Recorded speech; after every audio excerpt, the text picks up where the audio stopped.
Hey guys, Urban Combat Survivor here. This is going to be another safe zone video. This is going to be the last in the basic, the series 1.0 videos.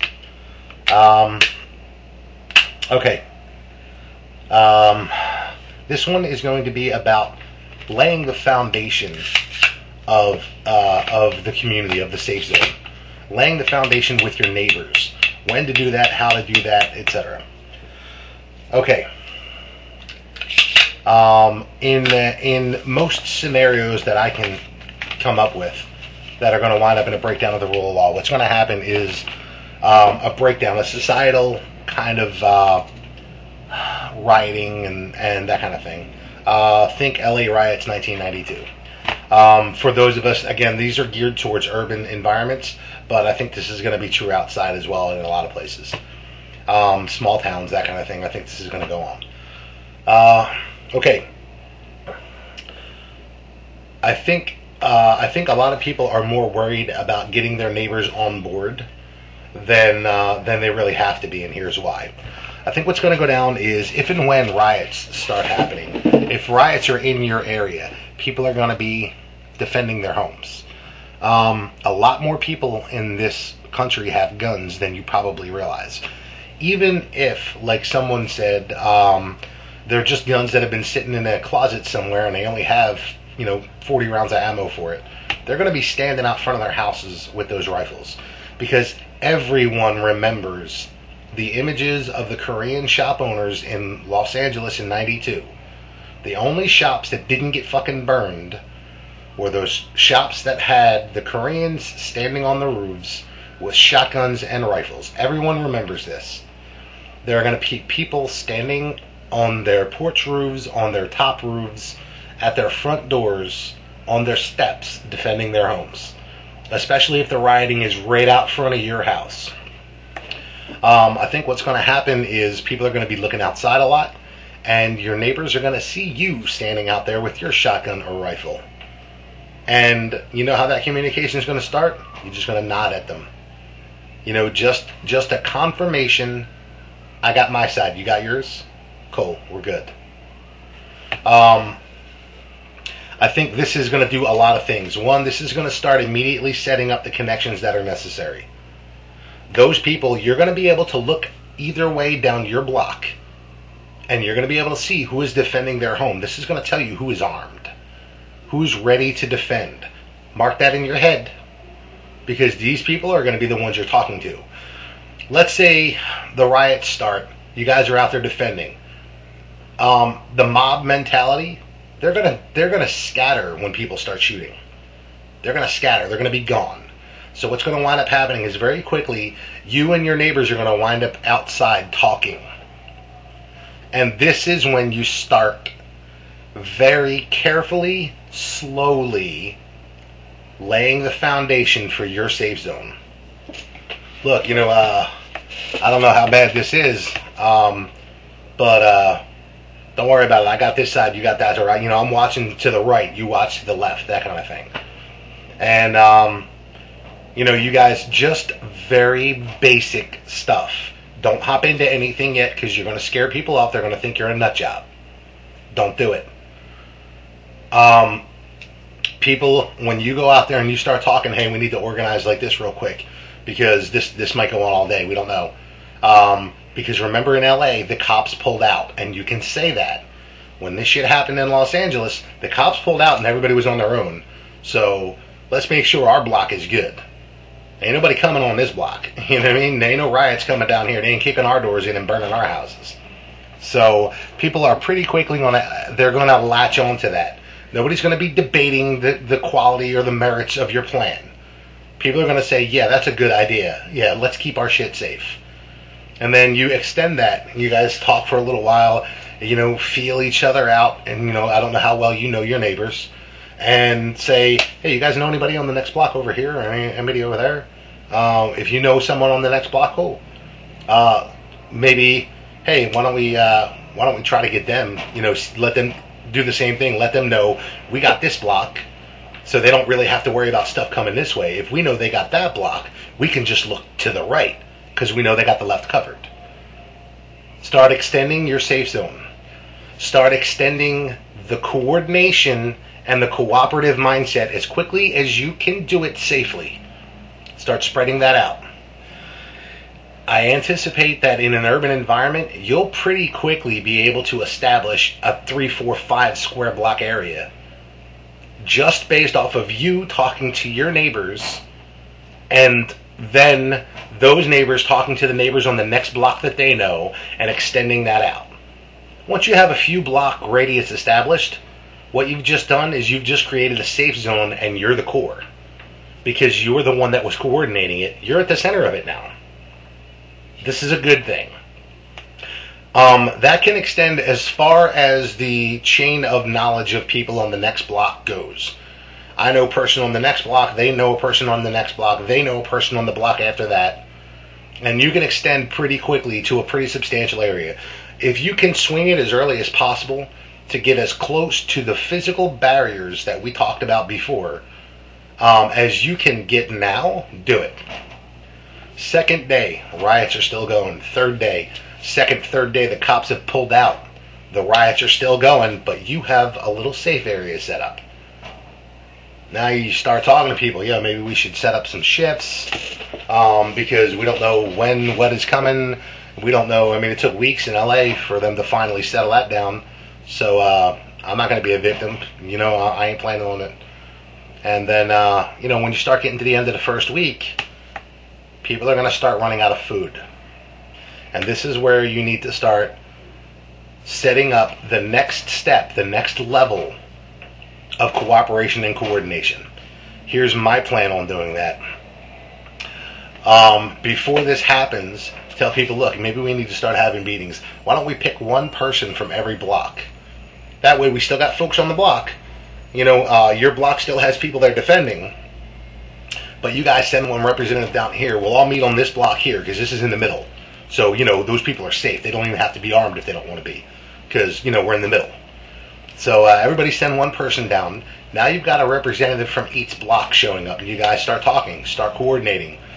Well, look, since we're in the middle, how about we send 1 or 2 people out closer towards the edges and we help you defend out there. You're already starting to set up the barriers in not only your head, but their heads now. The barriers, the perimeter of your safe area. And you can start extending that and solidifying that and fortifying that as you can.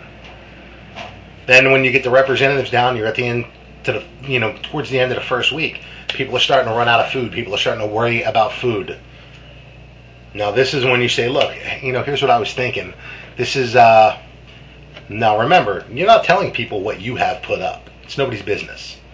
But you can say, look, I got a pickup truck, or I got a van, or I got an SUV, and I know a couple of you guys got SUVs and stuff. Why don't we do a run to a couple of supermarkets and see if there's anything left there? See if there's any, you know, we'll buy up a bunch of cheap stuff, like beans and rice and stuff like that. We'll buy up the cheap stuff, and hey, if you get there and there's nobody there to ring you up, well, you know, you're not taking flat screen TVs, you're taking cans of Spam, corned beef hash, rice, oats, that kind of thing.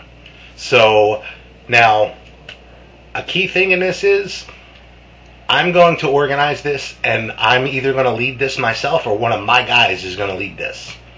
The reason for that is, I'm not going to have it where I send 3 or 4 other guys off to do this mission, and they come back and they've decided, well, fuck that, this food is ours, we risked our lives for it, so we're going to do what we want with it. No, you can't allow things to get out of control like that, because now you're already getting people in your safe zone into a warlord mentality. No. So control that situation as best you can. Most people are going to try to be good people, but you're going to have a couple of assholes. Don't let them get in control of anything. Be aware. Start marking in your head immediately which kind of people look like they're trying to take control of a situation but don't have leadership skills.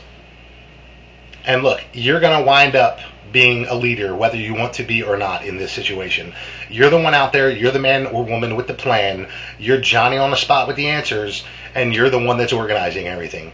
Whether or not you want to be, you're the leader. If you don't want to be and there's someone that has better leadership qualities, then you start transitioning that over to them. But until you get your safe zone established, you keep as much control as you can of the situation. Then you send a 4A out. You take, 3, 4, 5 guys. If you can spare them in your core group, your guys go out and do it. That's great. But, see, because you, prepper, smart guy, have already mapped out 4, 5, 8, 10, 20 close supermarkets, and you've already mapped out an efficient route to go hit 2, 3, 4 of them and come back. In your head, you can lead this, and you can be gone for 20 minutes or a half hour and be back with whatever supplies you can get. People who kick into supermarkets first, if the supermarket isn't burned, they're going to be taking the expensive stuff. They're not going to be taking the dry beans. They're not going to be taking the rice. They're not going to be taking the grits, the cans of beans. That's not what they're taking. They're going to be taking the steak. They're going to be taking the prime cuts, the shit, that looter mentality. They're going to be going for big screen TVs. They're going to be going for steak, lobster, that kind of shit. So, plus if the power is still on, the meat might still be good, whatever's left there. But what are the odds the power is still going to be on at that point? I have no idea. But if you do get some meat, I would advise bumping that up on the list of, unless you have alternative power, bump that up on the list of stuff to get eaten quicker. While you're out, have a shopping list ready.